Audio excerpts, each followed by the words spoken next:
Good day everyone, I'm John Mark A. Egley from BSHMT.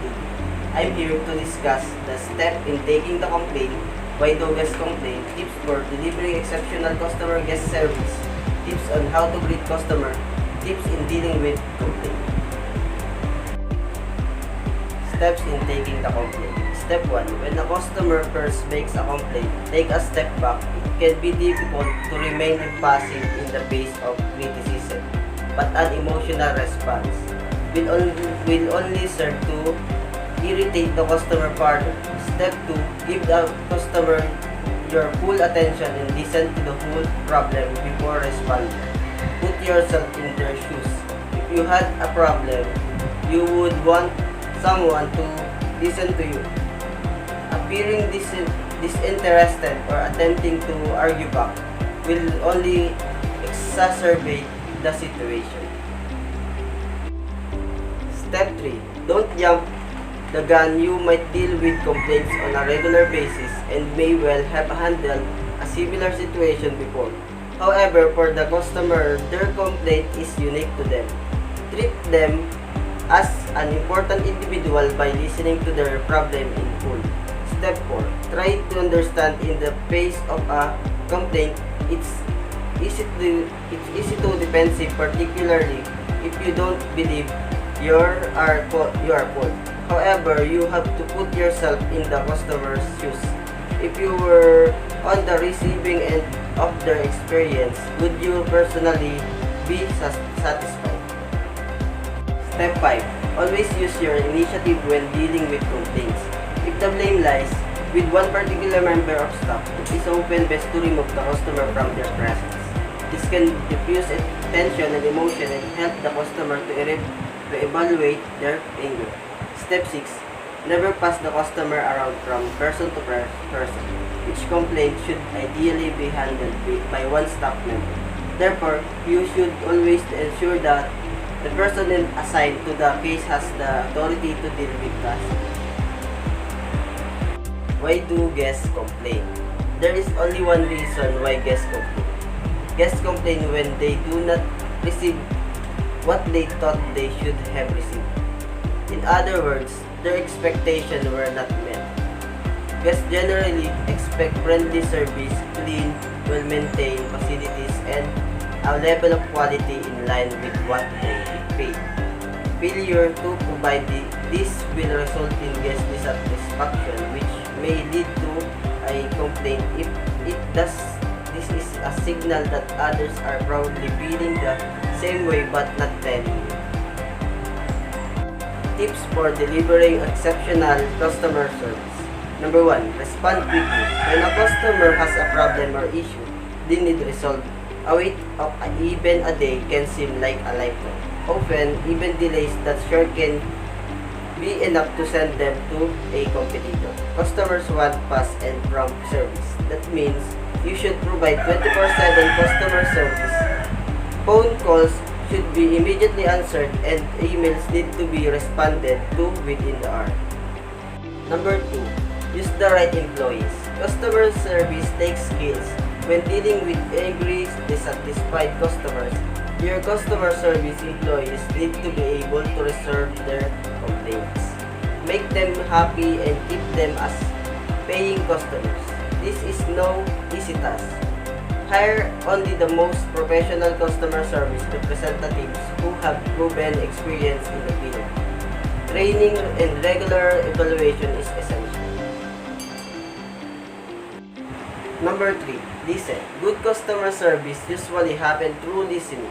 In fact, most customer service representatives should be listening most of the time.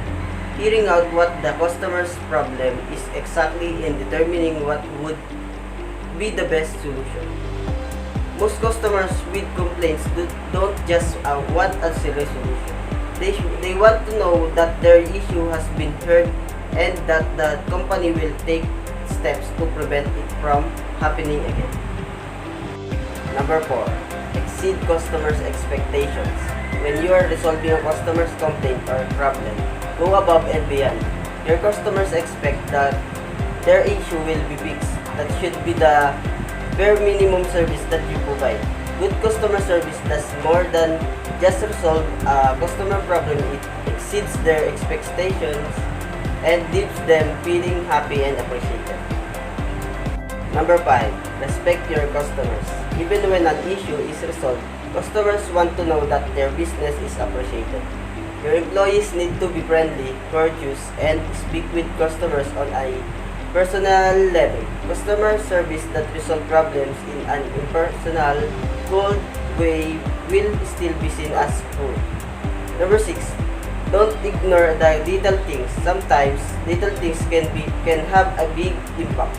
Using the customer's name, asking them how their days has been, or proactively calling them after a purchase or to find out if there are any issues can be all used to increase customer satisfaction. Tips on how to greet customers. When entering a hotel, most guests want to see an employee make a genuine effort to acknowledge and assist them.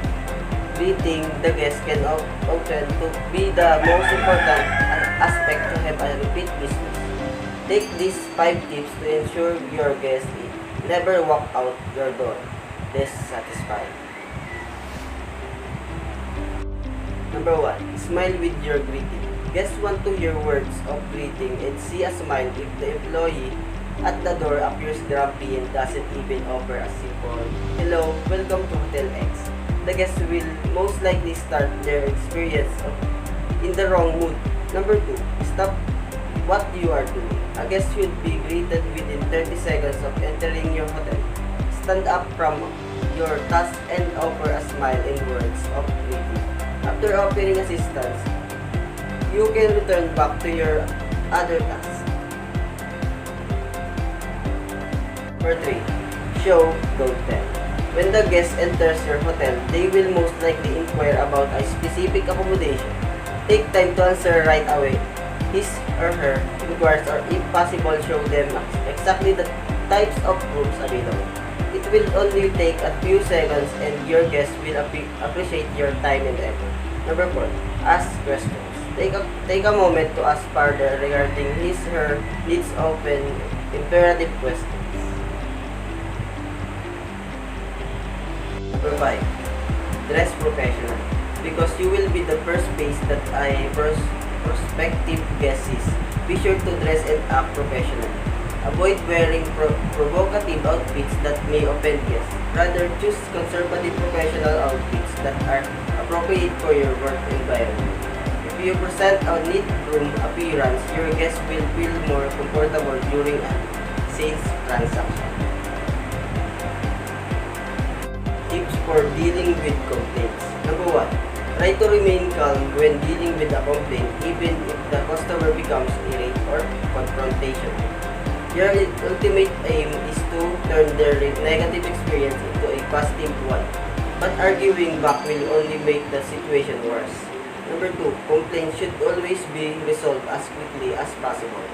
The aim is to make the customer feel as though their problem is being treated as a priority without being rushed. The second, a prospective guest walks through the door, they will be analyzing many aspects of your business. Be sure to offer them our warm, professional greeting, assistance, and quality customer service. Ignoring or downplaying their importance is dangerous for your hotel's success. It is said that 3 is only one boss, and it is our guest. Number 3. Keep comprehensive records of all customer complaints from the initial problem to the eventual solution. You can then periodically assess these records, identifying any common complaints and taking steps to improve company processes. Number 4. All customer-facing staff members should be trained to deal with complaints. If possible, give your employees some authority when it comes to issuing refunds or other conciliatory gestures. Forcing the customer to wait for a manager can make a bad situation worse. That's all. Thank you.